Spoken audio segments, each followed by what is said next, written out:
makayibeke into yakhe kithi sonke ngesikhathi esifanayo. Hallelujah. So siyadinga ukuthi sinikezane ithuba khona le nsebenzo kaNkulunkulu isisebenze sonke ingashino yedwa. So but by the grace of God, again, number 2, bengithi namhlanje ishe ngaxolisa abazalwane. Umzimba wami awukho la, umoya wami la, because leli viki esiphuma kulona awungibona ngiyavutha. Lesibona imvuselelo le sendaweni yakhona la eBarcelona. Bekade sikhona iviki lonke ngoLwesihlanu. Mangisuke emsebenzini ngaye emvuselelweni, mangisuke emvuselelweni ngaye kwi-all night prayer, mangisuka kwi-all night prayer ngaye emsebenzini, mangisuke emsebenzini ngabuya sine-meeting nabazalwane la mangisuke so umzimba awuvumi, sekuwukuthi nje uNkulunkulu kwenzile lokho asenzele so khona kulesi sikhathi. Hallelujah. Ngiyacela ubingelelo seceleni kwakho uncome nje into enhle oyibonayo kuyena. Hallelujah. Amen.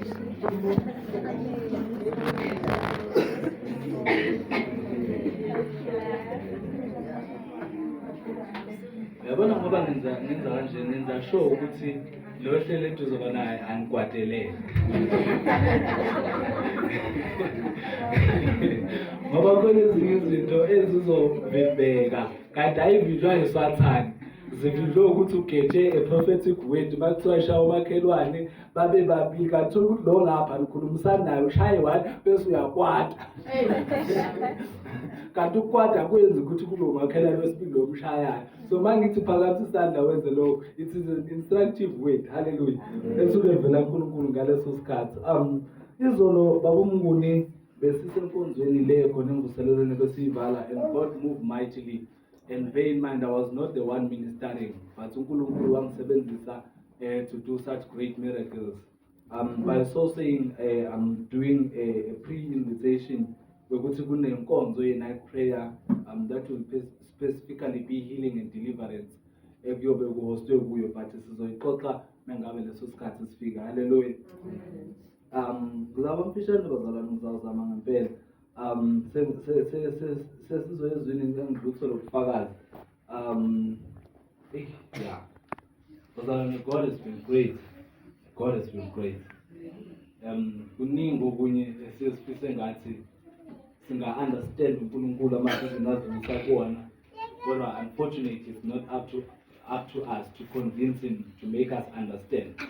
Ngoba uvamile ukuthi uma ekhipha uIsrael noma usithole amkhiphe emthembise izwe elilodwa athi niyezweni lesithembiso, kodwa ukuthi nizobhekana nani endleleni nidlule ini, he is bold in his word. Ukuthi ngempela kushoyo kungiyebo ungamen, ngeke kube otherwise. When he has spoken, it will be so. Ngiyacela ngithusele lo ngishumayele naye lapha. Angithandi ukuncedisa. Jesus. Nawe uzolithola ithuba ngelilanga, ngeke sikuphazame. Hallelujah. Amen. Incwadi kaJoshua in chapter number 1, mhlambe sobamba izinto ezimbili zibe yintathu. uNkulunkulu angisize namhlanje ngingaze ngivuthe.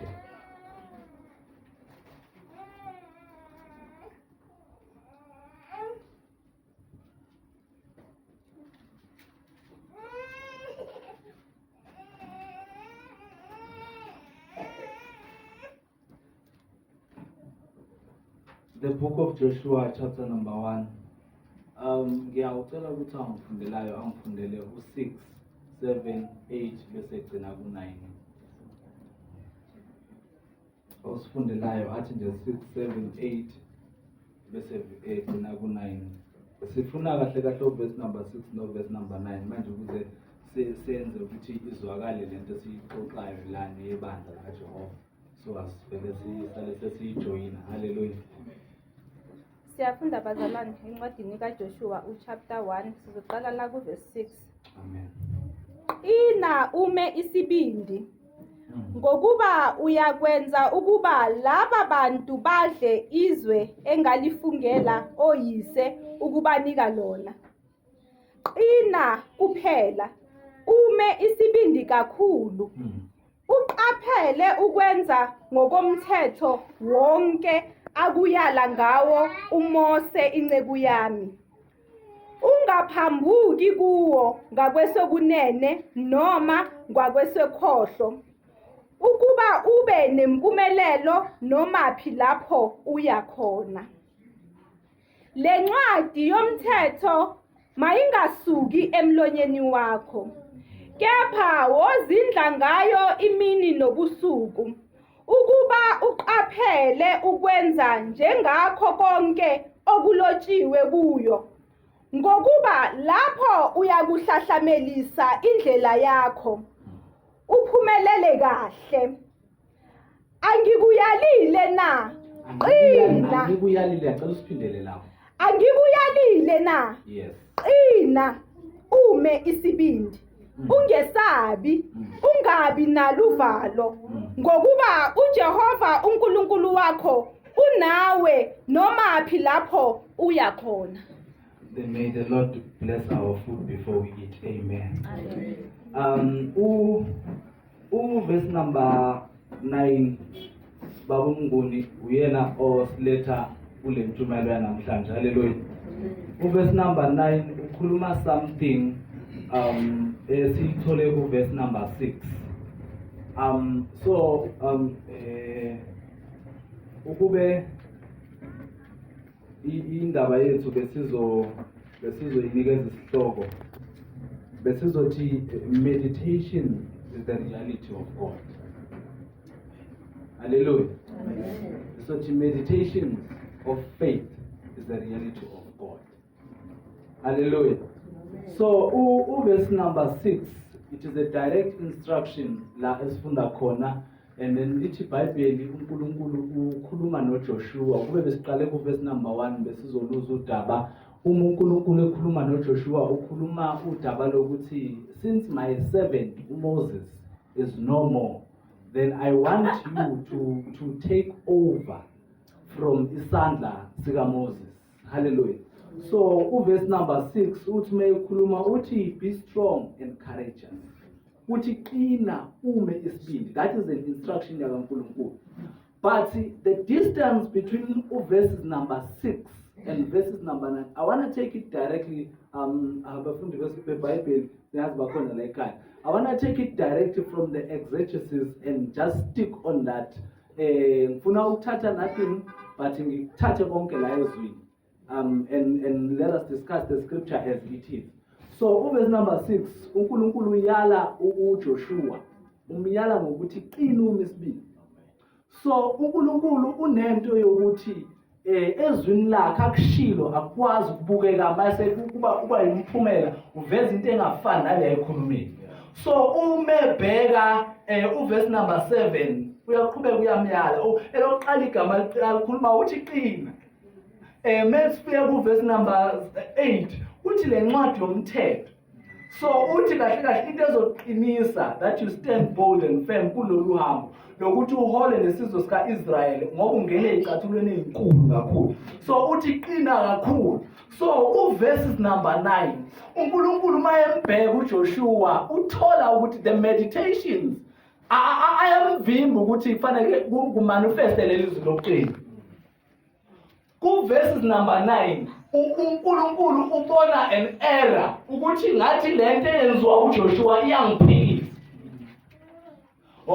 Kanti yaqala lento? No, ayiqali. Ukube besifunde uMatthew chapter number 13 besizothola ukuthi uJesu lithi uma sifunda uverse number 58 lithi wehluleka ukwenzima ngalise inkulu nezamandla ngenxa yokuthi abantu bendawo yakubo babengakhona. So now the problem akusikho ukuthi izwi laNkulunkulu alikhulunyiwe, akusikho ukuthi asithandazile. Inkinga ukuthi our meditations they are distracting our prayer. So umthandazo wethu into eyophazamisayo ukuthi izindlo zethu ayihambisani nomthandazo wethu. Kungenzeka ukuthi uthandazela ukuthi uNkulunkulu akungisize unginikeze umsebenzi ongcono kanti imeditation yakho ukuthi ngifuna ukuhambe lapha phezulu. Akungisize ngakho indle enkulu so that mebefika abazalwane bezokwenza ihome sale baguqele mina. Kanti now the meditations, uNkulunkulu is willing and able to bless you. Ephesians 3:20 will say, unto him who is able to do exceedingly, abundantly, and above.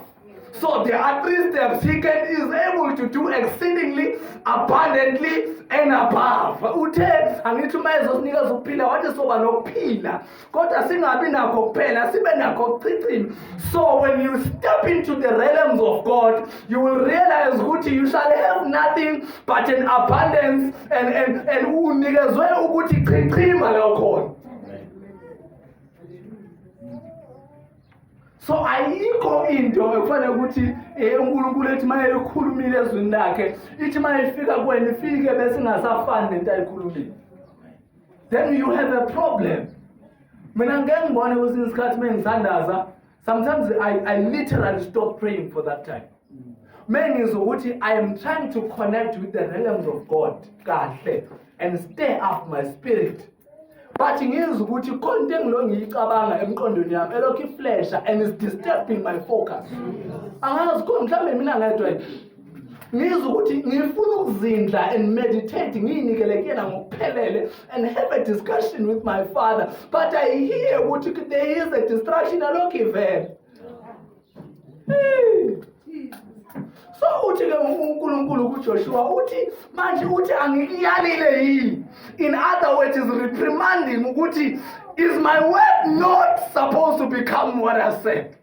Manje uNkulunkulu udinwa ukuthi kuyobe kuyaqala ukuthi ngiyala umuntu angafani nento engiyikhulumayo. Wathi kuyobe kuyaqala ukuthi umuntu ehlelwe yizwi lami ezohola umsebenzi wami bese kuphuma into ehlukile kunale engiyikhulumile. Then you say, we sell back to the instructions of chapter number 6, verses number 6, I mean to say, who said, what did verse number 6 say? Be strong and courageous. But in verse number 9, I see a weak person. I see a person who's unable to perform. I see a person who was by all kind of things. But I remember, which I've said something to you. Yini ungafani nezwi lami usukholwa. Yini ungafani nezwi lami. Awunasidingo empilweni sikhona. Manje sivinjwe yini lungisa ukhona.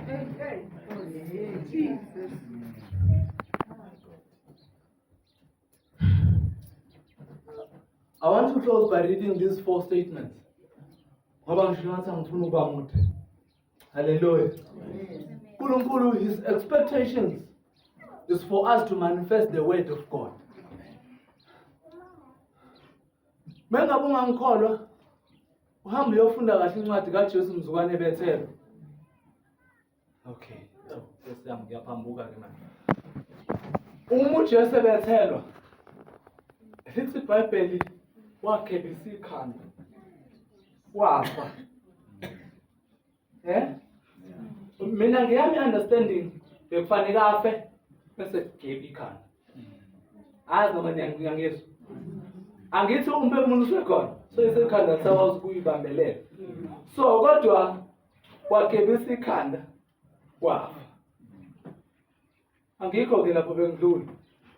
But meke tugebisa ikhanda efa eqeda ukukhuluma amazwi ukuthi unto thy hands I commit my spirit. He's clarifying a lot of things. Kodwa outside of that, la ngize khona kusethenini ilanga ayelibekile ukuba likhanyise yathela. Manje ilanga mayelibekile ukuthi likhanyise. Uma kuhlukana mayethi yena uthatha umphefumulo ubuyisela kubaba. Ilanga libona ingozi. Lithi ilanga thina asikaze saphila ungekho. Engathi ngabe khona ungizwi lithi ilanga asikwazi ukuphila ungekho. Lathi la umhlaba wonke wathi thina sakhoma nje ukukhanya. Ngezwe manje ulizwe mashiya. Ebuyela baba asikwazi ukuba ne-existence. At the absence of the word, we cannot have life. Sasuphila ngoba sibona ukuthi ukuthi simiswe yizwi lakho. Uma izwi lakho lisidedela siyawubanjwa yini? Yini yokusibamba isimise mawusiyekela wena? So uNkulunkulu uyanqaba uyekela uJoshua uthi Joshua, listen, have I not commanded you? Uthi uNkulunkulu mangikubheka Joshua ufana nalento engiyikhulumile.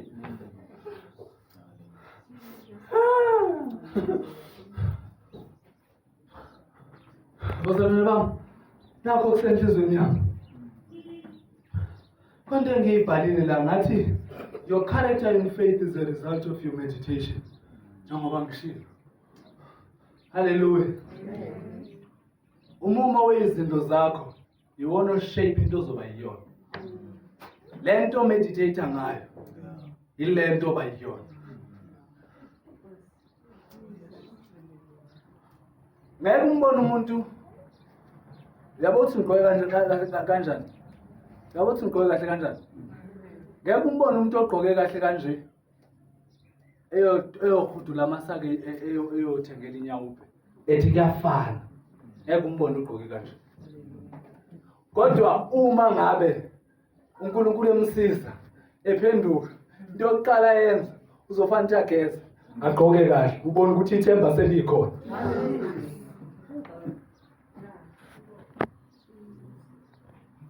So ingqondo yakho ireflect into oyicabangayo. Ukuze sibone ukuthi unjani siyabheka. Bese siyabona ukuthi usenendaba naye noma akasenendaba naye. Then we get an answer. When you sit with a person down, you will then realize ukuthi makufanele silungise upstairs. Yonke into izoba right kodwa fanele sithinte lapha phezulu. Hallelujah. Okwesibili engikubhalile la to this statement. Ukuthi may you remain humble. Remain humble. Okay, mhlawumbe uthi ngisho ngesizulu. Ngesizulu ngithi akawi ophansi kuwophezulu. Hallelujah. Ningizwile bazalwane. Ophansi akawi kuwophezulu.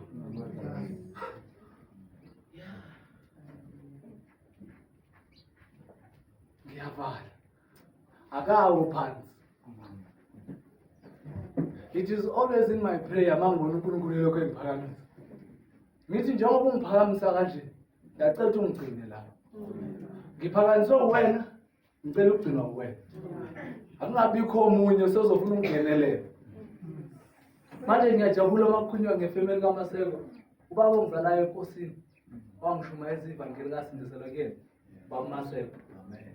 Ngamani. Ezonke lapha kunebandla ekuthiwa i-Best Prayer Church of Christ. The person wangimolda fundisa ukuthi ngomthandazo kunani nakho konke. Akho konke.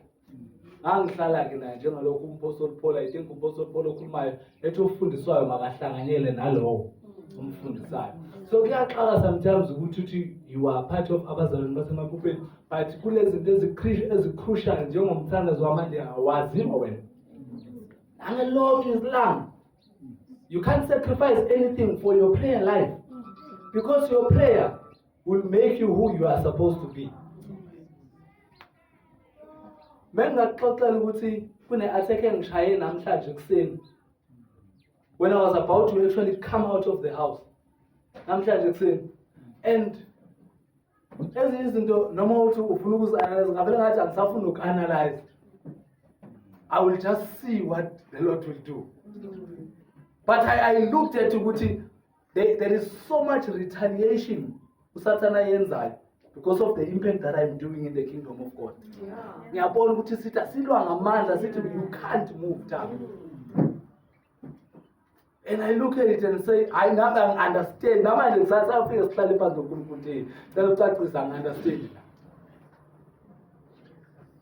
I understand ukuthi kwenzakala kanjani. Hallelujah. Amen. Akawi bazalwane ophansi. Hayi akawi. Okwesithathu ngithi the speed does not determine the correctness of your destination. Ukuthi uyagijima akusho ukuthi endaweni right. Mina I would advise you to sit down, verify the direction and the destination. It will give you a direction. Then you know to use the speed. Uzosebenzisa ispeed sakho productively ukufika la uya khona. Ngoba njengoba ugijima ngejubane ungazuthi uyaphi. Kuyingozi. Hey, hallelujah. Engivana ngalena ke eyokugcina.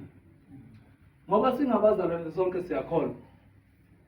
Iqiniso lokuthi asilingani. Spiritually we are not the same. And leyo nto idala ukuthi there is a gifting of the Holy Spirit ayilingani thina sonke. And enye into influencer lokho ukuthi umfuna kangakanani, uspenda kangakanani isikhathi sinayo, unayo. Kunezinto ongafanekanga ukuthi utholakala uzenza. Ngicela ukupolitika for 2 seconds. Mina ukube bekuyangami, mina ukube ngaba intombazana. Ngangiyothi the day ngidecide ukuthi ngifuna ukukhonza uNkulunkulu enesontweni mangiya ngiye ngebhluk, angiyoliyeka ibhluk ukube ngangiyintombazana. Ngoba ngenzela ukuthi ngingathi kusasa ngithi hayi ngoba ezilonke zingayisontweni. Because leyo nto leyo ingifundisa ukuthi ngibe yilento namhlanje, kusasa ngibe yilento but ngingayiboni futhi into wrong. Ngoba uNkulunkulu fanele ukuthi abantu bambone ngiyise ekhaya, bambone ngisemsebenzini, la ngihamba khona babone yena. Bangathi hayi namhlanje ngoba bengekho esontweni sihlangane naye yenye into. No, eyami leyo, eyami. Iphesele le eyami. It's my own opinion and it's personal. Ukube bekuyangami mamkhulu, bekube ngaba intombazane ngangiyothi mengingamukela uJesu. Lokho engazi ukuthi akufanelanga ngingene endlini kaNkulunkulu. Angithi ngifuna ukuresemble the character of Christ. Njengoba bethu uMapostle Paul ukuze ngimazi yena. Kahle kahle uthi uma eqhubeka ukuthi ngikhohlwa okusemumva. Bese ngizenuleka ukuphambili. Yeah? Angithi njalo uMapostle Paul uthi I forget what is behind. So ukube mina ngaba intombazana. Isinqumo senhlizweni yami leso. Ngoba ngiyathanda ukuthi ngibe into yodwa ngathiwa yes ngibone sangihlangane nokhaya phezulu page border kaPhi. Ukhaya. No Pia. You understand? Ayenzi ingxoxo leyo. Ukhaya no Pia. Hayi bo hayi ukhaya. You understand? So ezinye izinto ukuya ngami. So ngisho ukuthini ngalokho ngisho ukuthi ngokuya ngami. In the realm of the spirit, this is very crucial. Yabona le ngiyacela ukuthi mangabe kukhona into ongameditate ngayo namhlanje, please take the last point and meditate on it. In the realm of the spirit, we do not jump classes. Kwelikamoya asizekho izigaba zokukhuliswa. You don't skip classes. I like to make a particular example with the sons of Uskiva in chapter number 19 in the book of Acts. Bezwa kuthiwa khona Apostle Petro no Paul abakhipha amademoni ngegama likaJesu. They took it upon them. Beqi iclass lensindiso, beqi iclass lokuthandaza. Beqa wonke ama-class base befuna ukuya kwi-dimension of power angena noma ubani lapha. Angena noma ubani. Ngathi even ngisho nebandla likaNkulunkulu, uNkulunkulu ulinikeza a particular dimension. Ngifika kanjani? Uma ibandla uNkulunkulu ulivulela a particular dimension. Kukhona asabavulele ukuthi bakwazi ukuthandazela la emndenini ekhaya. Kukhona sebavulele ukuthi bakwazi ukuthandazela the multitude. Kukhona abavulele ukuthi bakwazi ukuthandazela the nation. Kukhona akwazi ukuthi awubanikeze i-ability to pray for international. Ingakho ngila eSouth Africa manje, but I know about the man called Apostle Joshua Selman, who is in Nigeria, who does not know me, who's never met me, but has got so much influence in my upbringing as a child of God. We do not jump classes. There is an order in the spirit of realm. You follow the order. You follow the order. You follow the order. You follow the order. What is not by might. It's not by might. angidingi manje ukuba ngibe kwi-fasting in order for me to cast a devil out. Angidingi ukuthi ngibe kwi-fasting. Yindaba, I follow the order, I follow the principles. Hallelujah. So now I know which is the word I take out of my mouth. They go out like an arrow to the spirit that is an antichrist. And when I say, I address you, I say, out you leave. I don't discuss with you. I am instructing you. Hey. And that is the result of following the process, following the principles. Hallelujah. Ngoba siyazi ukuthi iBhayibheli ngoba lihlangene kanje mhlambe ngoba ngibela ngathinta 3 areas bese ngihlala phansi ngiyavala. Kunama principles amise izwi likaNkulunkulu. Kunama promises uNkulunkulu abanikeza labo ababizile. Hallelujah. Bese okwesithathu kunama ngitheni ama principles. Bese kuba ama promises, and then there are prophecies that are bound to come. So now, in 2025, we remember the book of Joel. Joel, ukuthi ngaleso sikhathi uyawuthulela umoya wakhe phezulu kwayo yonke inyama bese kuthi abasha benze njani, abadala benze njani. Kodwa kugcinanga lapho. Step number 2, base befika osibhalele incwadi yezenzo, wafika encwadini yezenzo wasebuka uprofeta Joel kwi-generation akuyona, wayesethola a fulfillment ukuthi now this is that. Wakhombe emumva wathi lokhu kuyikho okwaprofethwa umprofethi uJoel. Manje wayebona inyama yonke sekuthulelwe umoya kaNkulunkulu wabona abanye beprofetha wezwe ilimi ezintsha. 2025 we are the manifestation of such way. Simile sonke ngenyawo. Simile sonke ngenyawo.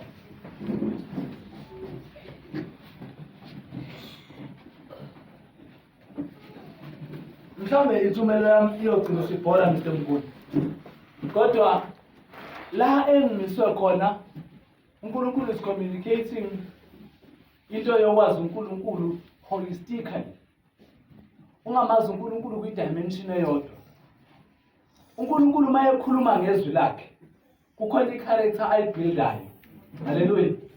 And le character ayibuildayo ayizuphelele ekukhulumeni kuphela. Fanele ukuthi izwi must bring an encounter, and an encounter must bring about a manifestation. As noma ngibenza kahle.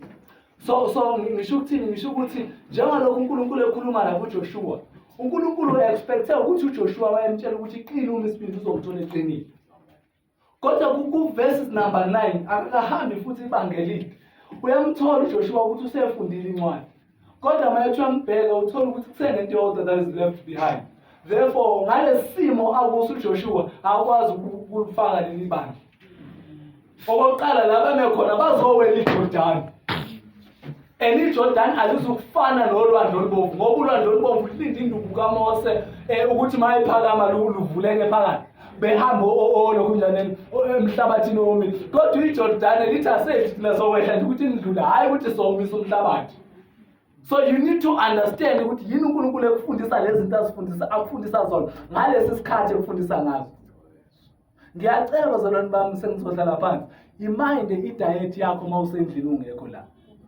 Sengisho into oyifakayo la zimind kakhulu, into oyibukayo zimind kakhulu. Hallelujah. Ngihlezi ngisho ukuthi awazi ukulalela usele ngidiyona iviki lonke bese manje Sunday u-expect ukuthi uzolalela the feeling of the Holy Spirit. Liphela iviki lonke awazi uzwe ngisho intshumayelo eyodwa. Awuboni ngani ukuthi le mvuselelo siyifaka la ibulawa wena. What is your favorite genre? I love hip hop. Have you ever taken time ukubuka ama video e hip hop and tell me what influences that? I'm sorry to say, but umzalwane mina olalela hip hop angimthembi. Angimthembi angimthembi. Reason being, the lifestyle ephilwa yilabo abantu does not honor God according to what I've seen. Khulena abanye beku production, you will see. Ubukela ama video akhona, amanye ama video alezazi into Mr. Mnguni, they are not allowed to kudlala kuma country njengase South Africa. Because when you go to America, you will find with those spirits, they walk, even the women, they walk naked. And then you want to preserve holiness. And you want to watch those things. Because once you start watching those things, your mind will start meditating about that. Uqeda ukuyibuka lezi zinto lento yenza umzimba will want to experience that. So you're telling me ukuthi ubuka lezi zinto lalela that kind of music and you want me to trust you that you are trying to okanye unenhloso wena yokukhula uNkulunkulu. Ezinye izinto awuziyeki ngoba nakho ufuna ukuzenza ngcono, but uziyeka ngenxa yokuthi kunento ofuna yakho kuwena. And awukwazi ukuthi wakha uphinde ubulale. Yingakho thina abanye singakho surprise ukuthi indaba uJesu abethele. Ngoba uJesu kube babe nenhloso yokumbulala esiphambanweni, babe yophatha inkemba beyona. Kodwa mafika esiphambanweni baphethe ama-weapon very strange. Omunye uphethe isando, omunye uphethe ipiki. Lezandla ezinto ezokwakha mos lezinto. Abangusangisi. Esiphambanweni kwabe wakhiwa lapha. Wangayobulawa umuntu. So imind material esetshenziswayo kuwena. Mhlawumbe mangakubuza namhlanje ukuthi uma ungekho phakathi kwethu ngoba la sidla into eyodwa, uma ungekho phambi kwethu udlani wena. Ngoba yena into yokwenza ukuthi ube yilento yiyo. Even the level of the spirit osuyi-athenile so far is the result of the people who are surrounding you. And the lifestyle that you are living is now reflecting into your spiritual realm.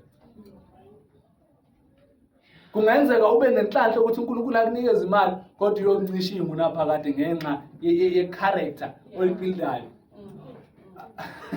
Angithi bakhona abanemali kodwa bathwele.